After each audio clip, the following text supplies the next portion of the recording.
ओम शांति। आज 2 अक्टूबर 2022 की मुरली में बाबा हमारे भाग्य के गीत गाते हैं और हमें उसी भाग्य का खुद को नशा चढ़ाना है। ये मुरली 3 अक्टूबर 1992 की अव्यक्त मुरली है। तो बाबा ने कहा कि भाग्य विधाता बाप दादा बच्चों के भाग्य के गीत गाते भी हैं और बाबा हर्षित भी होते हैं कि इतना श्रेष्ठ भाग्य हमारा और हमें कितना सहज प्राप्त हो गया। तो विशेष अटेंशन बाबा ने यही दिलाया है कि हमारे अंदर वो नशा छल के वो दिखे सभी को। तो पहला भाग्य क्या है? जन्म ही श्रेष्ठ भाग्य के आधार पर है। हमारा जन्म ही श्रेष्ठ भाग्य के आधार पर है, क्योंकि ब्राह्मण जन्म स्वयं भाग्य विधाता भगवान द्वारा प्राप्त होता है। ऐसा भाग्य सारे कल्प में सिर्फ आप ब्राह्मण आत्माएं ही प्राप्त करती हो, अधिकारी बनती हो। तो हमें नशा रखना है कि स्वयं भाग्य विधाता बाप द्वारा हमारा ये जन्म हुआ है। दूसरी चीज़ बाबा कहते, ऐसा सारे कल्प में किसी भी आत्मा व धर्म आत्मा या महान आत्मा का भाग्य नहीं है जो स्वयं भगवान बाप भी हो, शिक्षक भी हो और सतगुरु भी हो। और बाबा ने तीनों ही रूपों का बताया है कैसे कैसे हमें प्राप्ति होती है। बाप के संबंध से सर्व खजानों का अधिकार वर्षे में और श्रेष्ठ पालना प्राप्त होती है।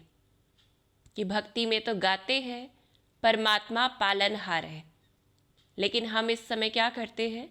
प्रैक्टिकल में वो देखते हैं। लेकिन आप भाग्यवान आत्माएं परमात्म श्रीमत रूपी पालना हर कदम में अनुभव करते हो कि वो पालना है क्या। हर कदम में बाबा जो हमें श्रीमत देते हैं वही पालना है।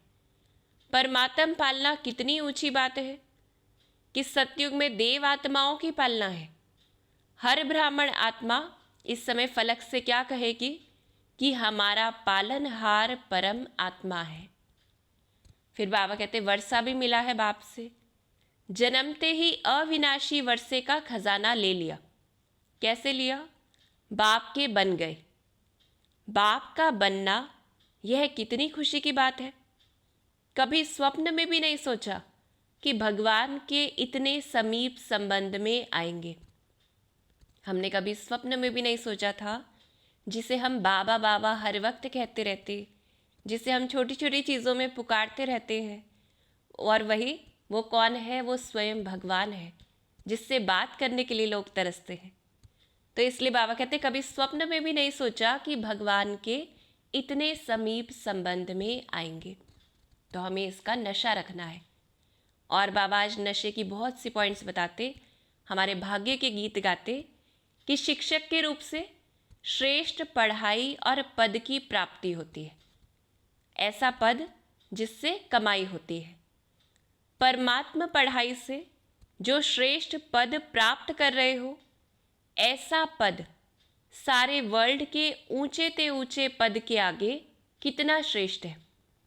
क्योंकि बाबा ने कहा आजकल क्या होगा, श्रेष्ठ से श्रेष्ठ पद प्रेसिडेंट हो सकता है, प्राइम मिनिस्टर हो सकता है, लेकिन यह सब पद आपके आगे क्या है?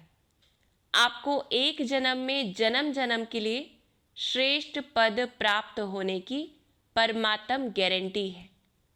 और उस पढ़ाई द्वारा एक जन्म भी पद प्राप्त कराने की कोई गारंटी नहीं होती है। वहाँ चाहे कितना ही पढ़ लें लौकिक में, कोई गारंटी नहीं देती है। कोई इंस्टीट्यूशन कोई इस चीज़ की गारंटी नहीं देती है कि आपको ये बना ही देगी। तो आपकी पढ़ाई द्वारा सोर्स ऑफ इनकम भी कितना है? हमारी पढ़ाई से सोर्स ऑफ इनकम कितना है? बाबा कहते माला माल हो, कि इतना है जो हम गिन भी नहीं सकते, दूसरा गिन नहीं सकता है। कदम में पदम है। आप कितने भाग्यवान हो जो पद भी सर्वश्रेष्ठ और एक जन्म की पढ़ाई। हम क्या करते हैं? सिर्फ एक जन्म की पढ़ाई और अनेक जन्म पद की प्राप्ति। और फिर बाबा अटेंशन दिलाते कि अब भी आपके जड़ चित्र अब भी आपके जड़ चित्र और उनकी एक्ट करने वाले, कि सिर्फ जो एक्टिंग ही करते हैं, कोई श्री राम की एक्टिंग करते, कोई लक्ष्मी की एक्टिंग करते, कोई सीता की, कोई कृष्ण की, तो बाबा कहते अब भी आपके जड़ चित्र और उनकी एक्ट करने वाले महानता का अनुभव करवाते हैं कि दूसरे लोग उन्हें चरण स्पर्श करते हैं। आप तो स्वयं चैतन्य देव देवियों की आत्माएं हो। तो इस चीज़ का नशा रखना है कि जो जड़ चित्र इतने महान हैं, हम तो स्वयं चैतन्य में हैं। और बाबा ने सतगुरु के रूप में बताया कि सतगुरु के रूप में महामंत्र और वरदान की प्राप्ति है। महामंत्र क्या मिला? पवित्र बनो, योगी बनो। यही सर्व प्राप्तियों की चाबी है, यही सर्व प्राप्तियों की चाबी है, क्योंकि पवित्रता मुख्य है। जो बाबा ने कहा पवित्र बनो, योगी बनो, और क्योंकि हम जानते हैं याद ही हर प्राप्ति का आधार है, तो यही सर्व प्राप्तियों की चाबी है। फिर बाबा ने सतगुरु के रूप में हमें वरदान भी दिए हैं। इतने वरदानों का भाग्य प्राप्त है जो वरदानों से ही सारी ब्राह्मण जीवन बिता रहे हो और बिता सकते हो।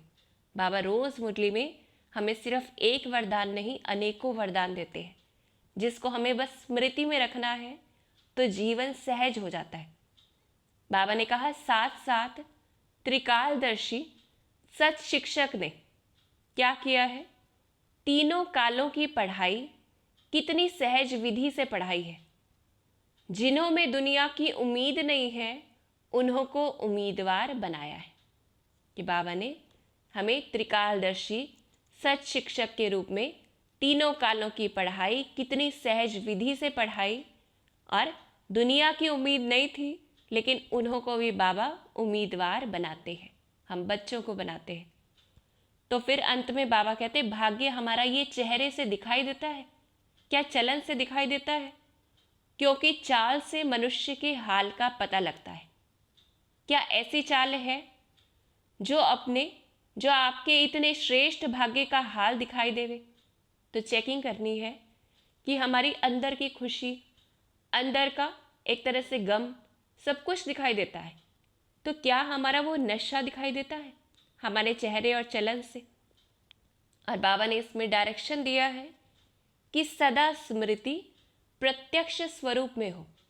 ये जो हमारे भाग्य की स्मृति है, ये सदा प्रत्यक्ष स्वरूप में हो। सदा मन में इमर्ज करो, डायरी में लिस्ट नहीं बनाना है। बाबा कह रहे सिर्फ वहाँ तक सीमित ना रहे, हर चलन और चेहरे में स्मृति स्वरूप प्रत्यक्ष रूप में स्वयं को अनुभव हो और दूसरों को भी दिखाई दे कि इन्हों की चलन में, चेहरे में श्रेष्ठ भाग्य की लकीर स्पष्ट दिखाई देती है, कि दूसरों को भी इसका अनुभव हो। और बाबा ने आज बहुत से वरदान भी दिए हैं हमें, उससे हमें बाबा को भी याद करते रहना है। पहला बाबा ने कहा जितनी सेवा निर्विघ्न बढ़ती है, तो सेवा के साथ सेवा के साधन सहज और स्वतः बढ़ते ही हैं। कि हम ये कहें हमारे पास ये साधन अवेलेबल नहीं है, तो बाबा ने बता दिया है कि जितना सेवा निर्विघ्न रहेगी, कि उसमें मन का विघ्न, संकल्पों के विघ्न नहीं डालेंगे, तो सेवा के साथ सेवा के साधन सहज और स्वतः बढ़ेंगे। फिर दूसरा बाबा ने कहा बहुत काल से भाग्य की अनुभूति करने वाले अंत में भी पद्मा पदम भाग्यवान प्रत्यक्ष होंगे। कि बहुत काल से भाग्य की अनुभूति करनी है। आज बाबा ने हमें बहुत से भाग्य की लिस्ट बताई, तो वो जब अनुभव करेंगे अभी, तो अंत में भी हम प्रत्यक्ष हो पाएंगे। लेकिन बाबा ने कहा अगर अभी डायरी में सिर्फ या बुद्धि में ही रह जाएंगे वो पॉइंट्स, तो अंत में भी प्रत्यक्षता हम बच्चों की उस हिसाब से नहीं होगी। फिर संपूर्णता की जीवन का अनुभव अभी से आरंभ होगा, तब अंत में प्रत्यक्ष रूप में आएंगे। बाबा ने कहा भाग्य की खान तो सभी को प्राप्त है, लेकिन कार्य में लगाना, इसमें क्या है, नंबरवार बन जाते हैं। जितना यूज़ करेंगे, कार्य में लगाएंगे, उतना बढ़ता जाएगा। कि जो बाबा ने कहा स्मृति में रखना, सदा स्मृति में रखना। यूज़ करना मतलब क्या, कि कोई भी कार्य करना है हमें, लेकिन वो भाग्य हमें सदा स्मृति में रहे, वो नशा हमारा प्रत्यक्ष हो। तो ऐसे जब हम यूज़ करेंगे, बाबा ने कहा कार्य में लगाएंगे तो बढ़ता जाएगा। और सदा अपने श्रेष्ठ भाग्य के गीत बजना, इससे क्या होगा? सदा ही अपने खुशी के खजाने को अनुभव करना कि हम इससे सदा खुश रहेंगे। कि आज दुनिया में आत्माएं सोचती है कि हम सदा खुश कैसे रहें, तो बाबा ने बता दिया है कि अपने श्रेष्ठ भाग्य के गीत अगर अंदर बजते रहेंगे तो खुशी का खजाना अनुभव होता रहेगा। और बाबा ने कहा कि बाप का सदा साथ है तो माया आ नहीं सकती, बाप का साथ अलग कर नहीं सकती। अगर बाबा सदा साथ है तो माया भी नहीं आएगी, और वो बाबा का साथ हमसे अलग कर नहीं सकती। अगर बाप साथ है तो माया नमस्कार करेगी, वार नहीं करेगी। तो हमें बाबा का साथ सदा अनुभव करना है। और बाबा ने कहा यथार्थ योग व यथार्थ सेवा अगर है तो उससे क्या होगा? निर्विघ्न रहेंगे और निर्विघ्न बनाएंगे। ये बाबा ने वरदान दिया है कि यथार्थ योग और यथार्थ सेवा करेंगे तो निर्विघ्न रहेंगे और निर्विघ्न बनाएंगे। कोई भी बात आती है, उसमें अगर किसी भी प्रकार की फीलिंग आती है कि यह क्यों है या ये क्या है, तो इसका मतलब क्या है? ये फीलिंग क्या है? विघ्न है। बाबा ने विघ्न की डेफिनेशन बताई कि अगर हमारे मन में कोई फीलिंग आती है, प्रश्न आते हैं कि ये क्यों है, ये क्या है, तो ये क्या है? विघ्न है। तो क्या करना है? सदैव ये है सोचो कि व्यर्थ फीलिंग से परे मैं फीलिंग प्रूफ आत्मा हूँ। ये स्वमान रखना है अपने लिए, तो माया जीत बन जाएंगे। तो माया जीत बन जाएंगे। और माया के आने का दरवाज़ा भी बाबा ने बताया है कि माया जीत तो बनेंगे जब हम ये सोचेंगे कि हम फीलिंग प्रूफ आत्मा है और किसी भी बात में फीलिंग अंदर नहीं लाएंगे। पर माया के आने का दरवाज़ा कौन सा है? बाबा कहते बाप का साथ छोड़ देते हो। तो क्या करना है? डबल लॉक लगाना है, याद और सेवा का।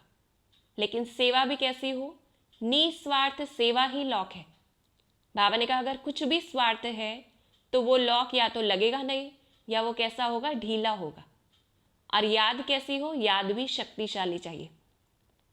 उसके बाद बाबा हमें ब्रह्मा कुमार व ब्रह्मा कुमारी का अर्थ बताते हैं कि हम सभी कहते हैं हम बीकेस हैं, तो उसका अर्थ क्या है? श्रेष्ठ भाग्य की लकीर मस्तक में चमकती दिखाई दे। और अगर ये चीज़ें नहीं है तो हम बीकेस नहीं खुद को कह सकते। तो श्रेष्ठ भाग्य की लकीर मस्तक में चमकती दिखाई दे, जो आज सारी मुरली में बाबा ने बताया है कि वो भाग्य हमारी स्मृति में और हमारे चेहरे पर स्पष्ट हो। दूसरा बाबा ने कहा मौज से मोहब्बत की जीवन बिताने वाले, मौज से मोहब्बत की जीवन बिताने वाले भाग्यवान ब्राह्मण, अर्थात मजबूरी ख़त्म और मोहब्बत से चलने वाले। किसी भी चीज़ की मजबूरी नहीं कि अब बीके बन गए हैं तो याद तो करना पड़ेगा बाबा को या मुरली तो सुननी पड़ेगी। भाग्यवान ब्राह्मण अर्थात मजबूरी ख़त्म, मोहब्बत से चलने वाले।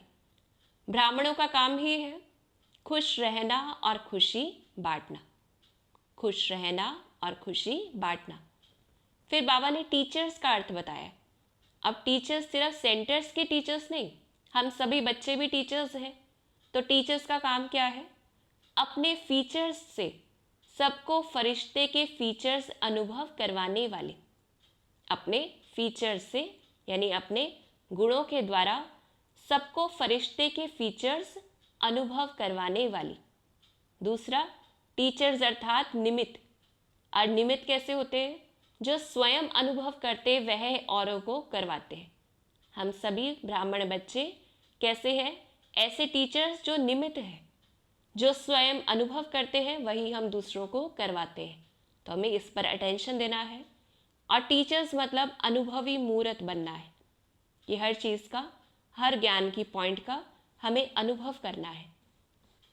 फिर अंत में बाबा ने हमें वरदान दिया है और स्वमान दिया है।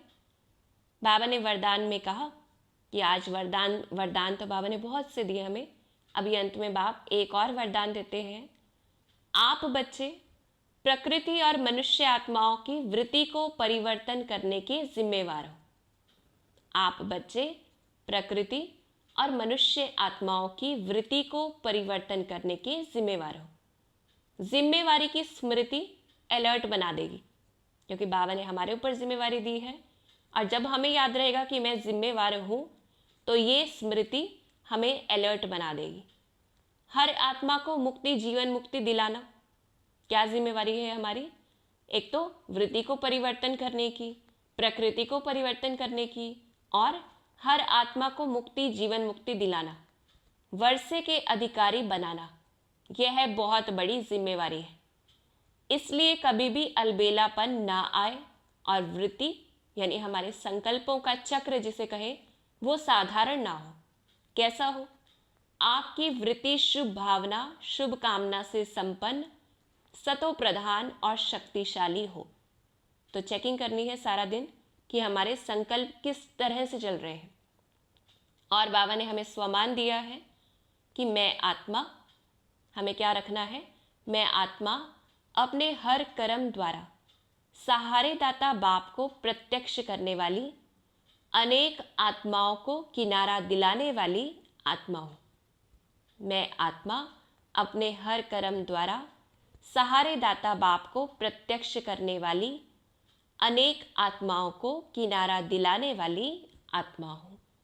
तो आज हम सदा और सारे दिन अपने भाग्य के गीत गाते रहें। ओम शांति।